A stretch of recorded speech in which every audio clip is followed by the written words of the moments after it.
இமாச்சல பிரதேசத்தில் மலைச்சாலையில் பயணித்த லாரி கவிழ்ந்து விழும் காட்சி வெளியாகி அதிர்ச்சியை ஏற்படுத்தியுள்ளது.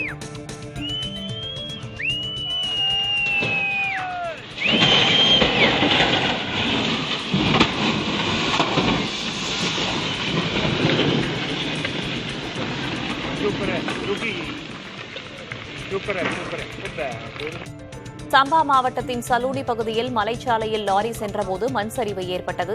இதில் சிக்கிய லாரி அடுத்த சில நிமிடங்களில் பள்ளத்தில் தலைக்குப்புற கவிழ்ந்து உருண்டோடியது. நல்வாய்ப்பாக விபத்து ஏற்படுவதற்கு முன்பே லாரி ஓட்டுநர் அங்கிருந்தவர்களால் வெளியேற்றப்பட்டார்.